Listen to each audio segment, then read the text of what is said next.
Your project is in fact an idea or a vision that you have of the future. Therefore, it is important to think about what you could expect the future to be like and to question those ideas, while simultaneously exploring how your project works to influence or co-create the future. These thoughts and expectations significantly influence your design. So in this exercise, we will work them out further. In the exercise, you will develop 4 different scenarios, the orange, blue, pink, and green one, in order to get a broad feel for what might be possible and what thereof is preferable but also unfavorable in the future. To develop these scenarios, we adopt the simplified scenario methodology, for which we have added an information box in gray.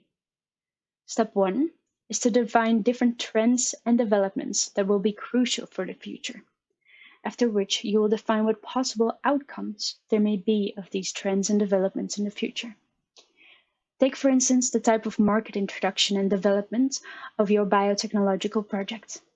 This could either be an incremental or even absent introduction of your project, or it could be a really disruptive introduction. Or take the trends that you might have less control over, such as the extent of and approach to environmental change. For step 2, you will choose or define 2 of these trends with strongly different outcomes, and you place them over here, as these are the axes of your scenario grid. With the example of the trends that I just mentioned, the top 2 scenarios could, for instance, describe lesser environmental change, while the bottom 2 describe bigger environmental change. On the other axes, the left 2 scenarios could cover incremental introduction of your project, and the right 2 could cover disruptive introduction of your project. In this way, your scenarios will differ significantly, which will help you to explore broadly what the future might be like, and whether the scenario is unwanted, wanted, foreseen or unforeseen. It is all possible and important to anticipate and reflect upon. Now that you know the axes, start thinking about what the world might look like in one of these scenarios.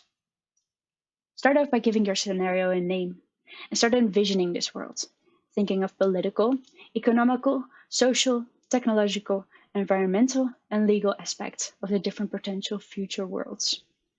In the next step, we will bring your scenarios to life.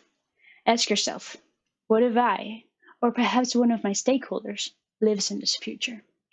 How would I look at the present and at this project? It might be that in one of the future worlds, you look back in a negative way towards your project. And in another type of future, you look back in a neutral and a positive way towards your project. Now that you've anticipated some worlds of the future, how do you take these potential futures that you may co-create into account in your current design? What do you want to do about the lesser favorable futures? How might you change your idea of the future? What do you want to work towards, and what do you want to prevent? Note the takeaways of your exercise, again, in the middle of the circle, to iterate upon your design.